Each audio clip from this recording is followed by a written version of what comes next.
Boa tarde a todas, boa tarde a todos.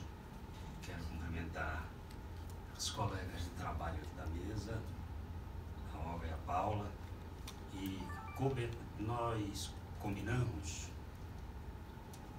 ao organizarmos este ciclo de palestras, pelo menos no nosso caso aqui, somos 3 a falar numa tarde, nós dividiríamos o tempo para cada um e cada uma em 20 minutos. E eu concordei quando a Olga propôs. Tenho maior dificuldade de discordar das coisas da Olga. E quando comecei a trabalhar o assunto,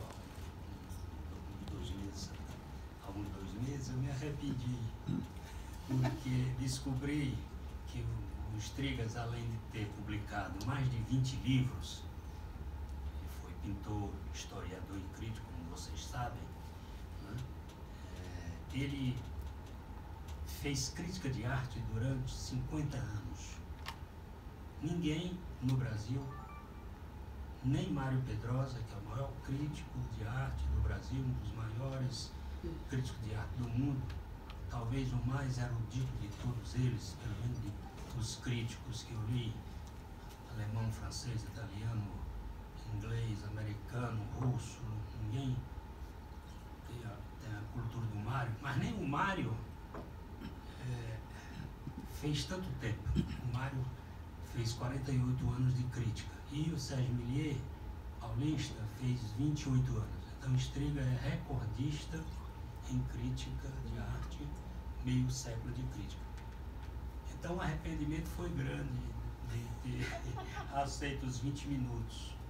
Porque é tão rica a crítica do Strigas, que embora ele escrevesse numa linguagem que nós, os jornalistas, chamamos de linguagem jornalística, isto é, aquela linguagem que qualquer pessoa alfabetizada, bem alfabetizada, compreende, ao contrário de outros críticos, que utilizam uma linguagem mais técnica, às vezes são até pedantes. O Strigas pode ser entendido por qualquer um e qualquer uma que saiba ler e fazer a pontuação adequada na língua portuguesa. Mesmo assim, eu escrevi aqui como era grande, tenho muitos problemas, eu resolvi escrever umas notas que quero pedir a paciência de vocês para ler e, naturalmente, se for o caso, depois nós comentarmos.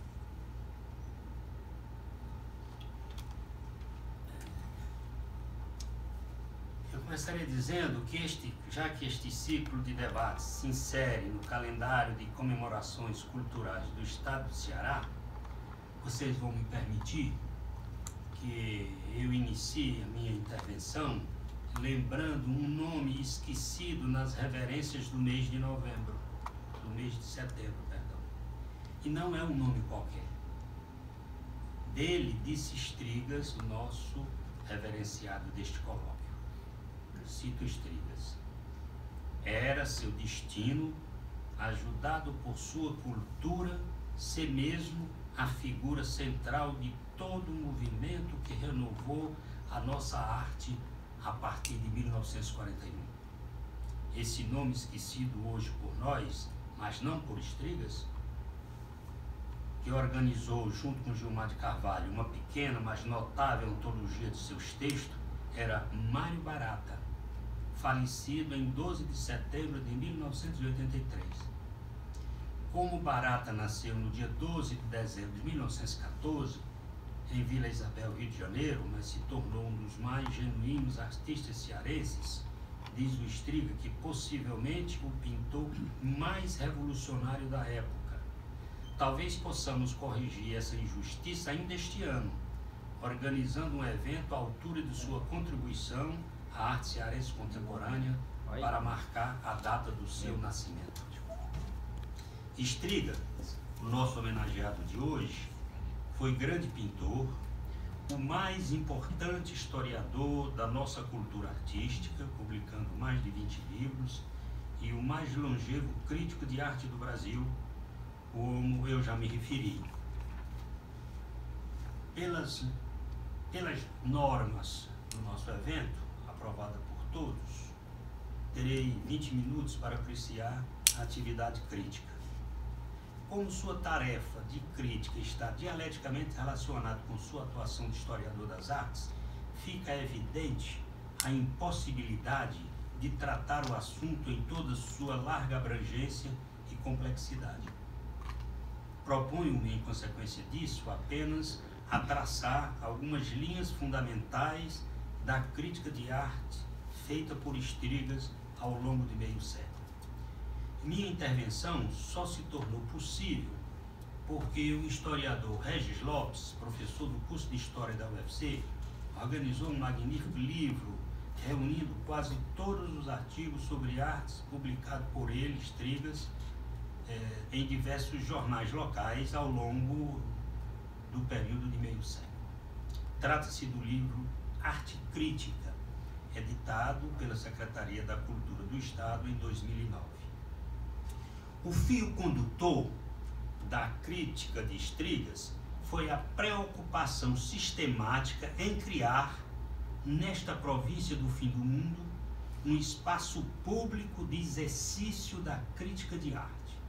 Um espaço público de exercício da crítica de arte. Em outras palavras, como em São Paulo, Mário de Andrade e Sérgio Millier fizeram o mesmo esforço, e Mário Pedrosa, o maior de nossos críticos de arte, fez em relação ao Brasil. A criação de um espaço público de arte é uma das primeiras condições de possibilidade da criação de uma cultura artística capaz de cumprir o programa estético de Schiller, poeta, dramaturgo e crítico alemão, cujo propósito era associar o destino da arte a uma espécie de educação estética da humanidade, consubstanciada na reforma da sensibilidade e da percepção bloqueadas pela reificação das relações humanas na sociedade capitalista. Os traços principais desse revolucionário programa de política cultural das artes do Estrigas são pelo menos 8. Poderíamos até alargá-lo, mas eu estava preocupado com o tempo e resolvi sintetizar em 8. O primeiro desses traços é realizar a análise histórico-crítica das condições infraestruturais, isto é, econômico-sociais e institucionais, para o desenvolvimento da sociedade artística cearense.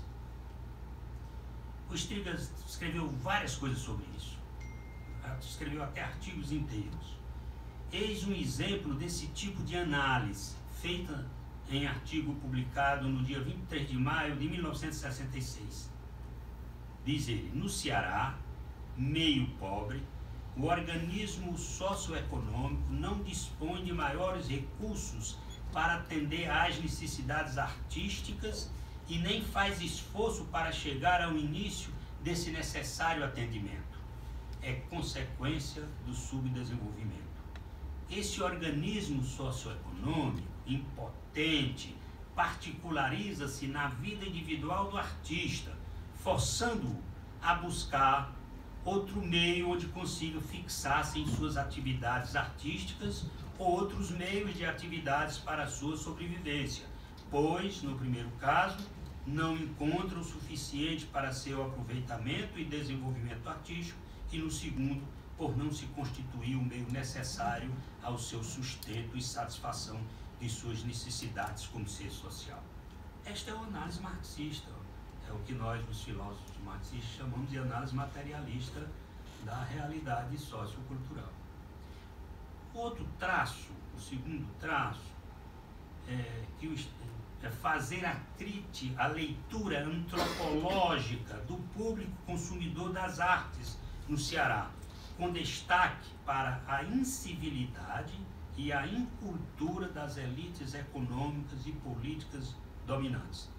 No mesmo artigo de 23 de maio de 1966, ele afirma a respeito do público consumidor de arte: Cito Estrigas: sabe-se que muita gente compra quadros em nossa capital, mas quase sempre adquire o inferior ou falso, visto não ter cultura nem bom gosto. Com isso ele define, com as palavras realidade permanece. mais simples, pois é. Bom, o terceiro traço da crítica do Estrigas é promover a crítica das políticas públicas de cultura, em particular das políticas públicas para as artes visuais, denunciando com dureza os seus erros, omissões e lacunas, e revelando quase sempre com áspera ironia a falta de capacidade intelectual e, às vezes, até de estofo ético das pessoas nomeadas para o exercício das funções de gestão dos órgãos públicos de cultura. Sobre esse ponto, Estrigas escreveu vários artigos, especialmente alguns sobre a estátua de Iracema, existente na Avenida Beira-Mar. São artigos cheios de humor e fina ironia que precisam ser lidos para que se possa apreciar a argúcia analítica e a fina ironia machadiana de que Estrigas era dotado, qualidades que se combinavam, em alguns casos, com um forte tom iracundo, como este, publicado em 22 de outubro de 65. Quando soubemos, cito Estrigas, quando soubemos que se pretendia erguer um monumento a Iracema, sugerimos daqui que se estabelecesse um concurso para a escolha do melhor trabalho. Mas o mal já estava feito. As nossas autoridades são tão ignorantes em matéria de arte que não sabem nem para que lado devem voltar-se e, geralmente, voltam-se para o lado errado. Então, este é outro traço. O quarto traço é que ele procurou registrar a evolução regressiva do jornalismo cearense no tocante ao tratamento dispensado à cultura artística local, apontando pioneiramente o ingresso acrítico de nosso jornalismo na esfera da indústria cultural capitalista. Aqui também Estrigas escreveu lúcidas e pioneiras avaliações. Cito apenas esta, de um artigo de 4 de setembro de 1960.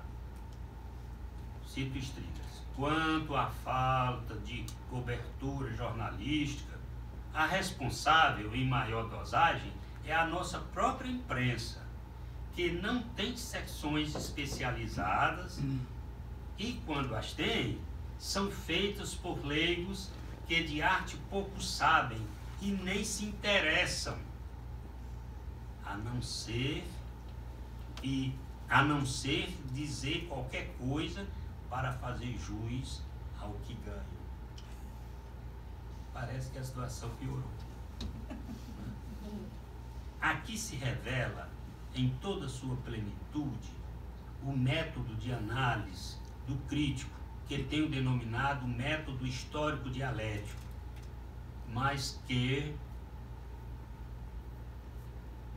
o tempo disponível para minha fala não permite abordá-lo integralmente, coisa que já fiz em outro lugar.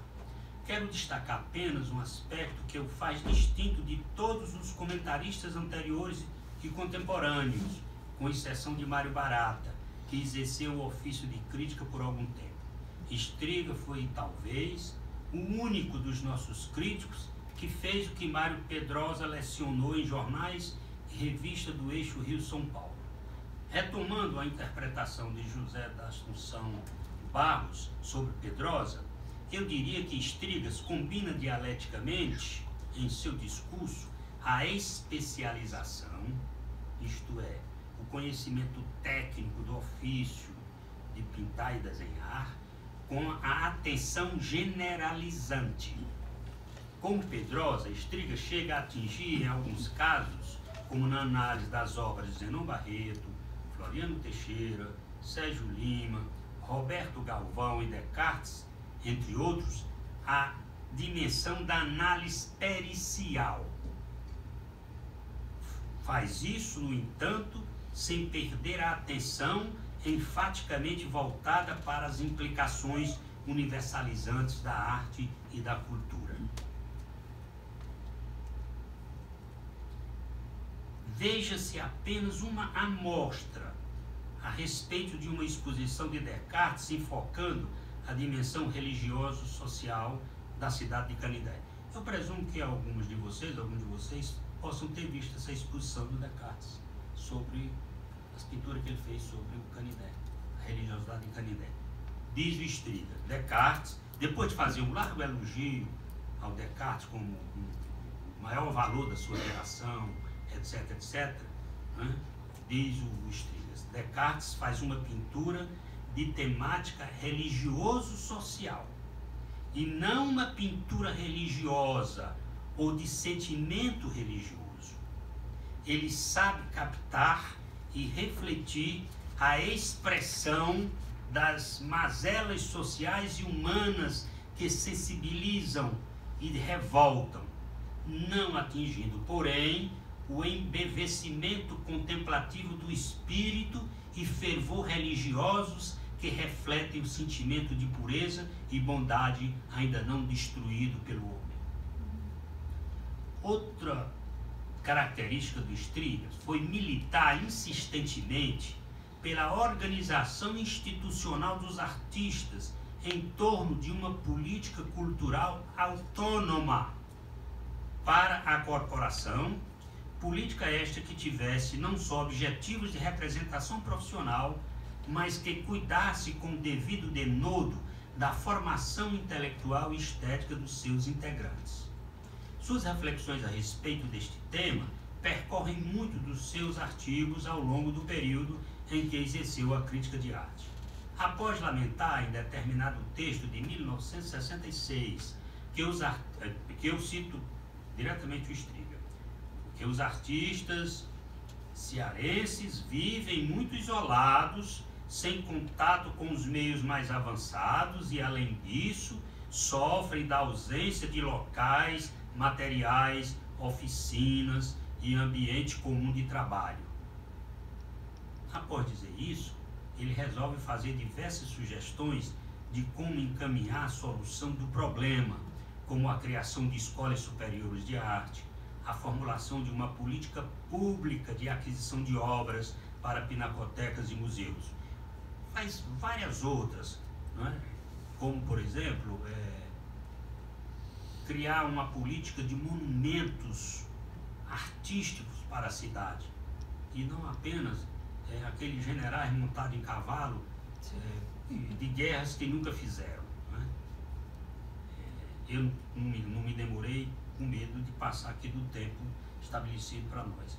Quanto a este último ponto, a política de aquisição e a criação de pinacotecas e museus, não é?